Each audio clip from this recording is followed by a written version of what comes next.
Hello bachon, let's read the question. The question says a particle is moving in a circular path. The acceleration and the momentum of the particle at a certain moment are a vector is equals to 4 I cap plus 3j cap meter per second square, and momentum p vector is equals to 8 I cap minus 6j cap kilogram meter per second. The motion of the particle is option A uniform acceleration, uniform circular motion, option B is accelerated circular motion, and option C is deaccelerated circular motion, and option D is we cannot say anything about a vector and p vector with a vector and p vector only. ठीक है बच्चों. सो इस question के अंदर हमें बताना है कि मोशन का टाइप कौन सा है, एक्सेलरेटेड है, डीएक्सेलरेटेड है, यूनिफॉर्म है या फिर नॉन यूनिफॉर्म है. ठीक है बच्चों. सो इस क्वेश्चन को करने के लिए हम क्या करेंगे, की कंसेप्ट अप्लाई करेंगे. की कंसेप्ट. ठीक है बच्चों. अब की कंसेप्ट के अंदर हम सबसे पहले क्या करेंगे कि हम जानते हैं कि जो पी वेक्टर होता है, ठीक है, momentum vector, P vector. So P vector को हम क्या लिख सकते हैं, एम वेक्टर. एम एम तो स्केलर क्वांटिटी होती है, M multiplied by V vector. ठीक है बच्चों. और एक्सिलरेशन जो होता है वो हमारा क्या होता है, ए वेक्टर होता है. तो दोनों ही वेक्टर क्वांटिटीज है, पी और ए, ये दोनों हमारी वेक्टर क्वांटिटीज है. तो अगर हम इन दोनों के बीच में अगर एंगल फाइंड आउट कर लें, डॉट प्रोडक्ट ले लें, अगर पी वेक्टर और ए वेक्टर, ठीक है बच्चों, ए वेक्टर और पी वेक्टर का अगर हम डॉट प्रोडक्ट ले लें तो ये डॉट प्रोडक्ट क्या होगा, तो डॉट प्रोडक्ट के अंदर हम क्या करेंगे, magnitude of A multiplied by magnitude of P multiplied by cos theta. ठीक है बच्चों. यहाँ पे जो थीटा है वो दोनों के बीच में क्या हो जाएगा, हमारा एंगल हो जाएगा. तो इससे हमें पता चल जाएगा कि दोनों के बीच में एंगल कितना है, उससे हम इस क्वेश्चन को सोल्व कर लेंगे. ठीक है बच्चों. अब कैसे, तो अगर हमारा यूनिफॉर्म एक्सेलरेशन होता है, यूनिफॉर्म सर्कुलर मोशन होता है, तो उस कंडीशन के अंदर क्या होता है कि केवल और केवल उस कंडीशन के अंदर सेंट्रीपिटल एक्सेलरेशन लगता है टुवर्ड्स द सेंटर. तो ये हो जाएगा हमारा एक्सेलरेशन की डायरेक्शन. और वेलोसिटी हमेशा क्या होती है कि सेंटर के परपेंडिकुलर होती है किसी भी मोमेंट के ऊपर. यहाँ पर रहेगा तो सेंटर सेंटर के परपेंडिकुलर, यहाँ पे रहेगा तो भी ये क्या होगा कि सेंटर के परपेंडिकुलर होगा, यानी ए और वी के बीच में जो एंगल बनेगा वो हमारा 90 डिग्री होगा. ठीक है बच्चों.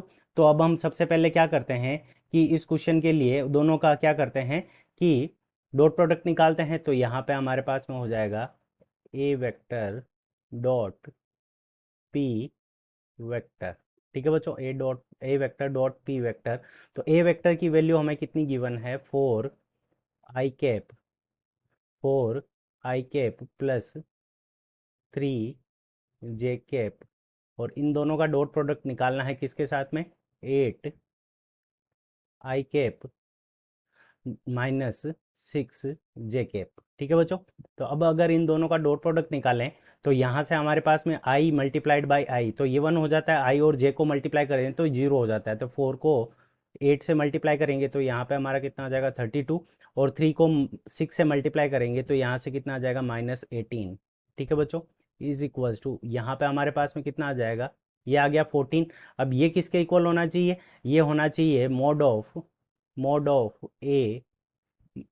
ऑफ पी और दोनों के बीच का एंगल कोस थीटा. ठीक है बच्चों. सो ये इसके इक्वल होना चाहिए.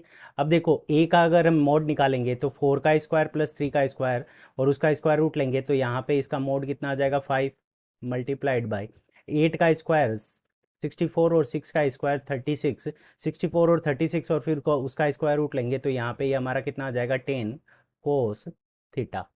ठीक है बच्चों. सो यहाँ पे हमारे पास में जो कोस थीटा आ जाएगा, is equals to cos theta is equals to ये हमारे पास में कितना आएगा, 14 डिवाइडेड बाई 50. ठीक है बच्चों. सो इसको हम क्या लिख सकते हैं, 7 डिवाइडेड बाई 25, 7 डिवाइडेड बाई 25. तो थीटा इज इक्वल्स टू हमारे पास में क्या आ जाएगा, कोस इनवर्स 7 डिवाइडेड बाई 25. ठीक है बच्चों. 7 डिवाइडेड बाई 25, तो ये वैल्यू आ गई. यानी थीटा की वैल्यू 0 नहीं है, इसका मतलब uniform acceleration, uniform circular motion है नहीं. ठीक है बच्चों. और यहाँ पे डी ऑप्शन भी, क्योंकि यहाँ से हमारे पास में थीटा आ गया तो हम बता सकते हैं. अब तो इसका मतलब ए ऑप्शन और डी ऑप्शन हमारे इनकरेक्ट हो गए. अब बचता है हमारे पास में एक्सेलरेटेड सर्कुलर मोशन या फिर डी एक्सेलरेटेड सर्कुलर मोशन. अब क्या होता है कि जब एक्सेलरेटेड सर्कुलर मोशन होगा तो उस कंडीशन के अंदर हमारा क्या होगा कि जो एक्सेलरेशन होगा वो वेलोसिटी की डायरेक्शन के अंदर होगा, एक एक्सेलरेशन का कंपोनेंट. अब यहाँ पे जो थीटा है वो क्या है, लेस देन 90 डिग्री है, ठीक है बच्चों।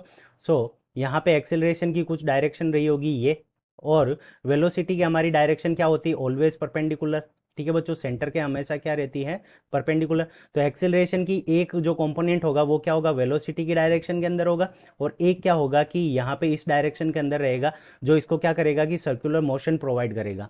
एज, तो यहाँ पे as theta is less than 90 degree. अब थीटा लेस देन 90 डिग्री कैसे हुआ, क्योंकि यहाँ से जो वैल्यू आएगी वो पॉजिटिव आएगी, और कोस जो होता है वो फर्स्ट क्वाड्रेंट के अंदर पॉजिटिव होता है, तो ये वैल्यू क्या होगा कि थीटा की जो वैल्यू होगी वो लेस देन 90 होगी। सो लेस देन 90 होगी तो ये एक्सिलरेशन का एक कंपोनेंट क्या करेगा, it will it will it will accelerate accelerate the body, ठीक है बच्चों। तो थीटा अगर हमारा लेस देन है 90 डिग्री से, तो हमारा क्या होगा कि एक्सेलरेशन का एक जो कंपोनेंट होगा वो क्या करेगा कि इसको सर्कुलर मोशन करवाने के अंदर हेल्प करेगा, और उसकी वेलोसिटी को क्या करेगा, इंक्रीज करेगा। सो हमारा option number B, accelerated circular motion, is the correct answer of this question. I hope you understood it well. Best of luck, thank you.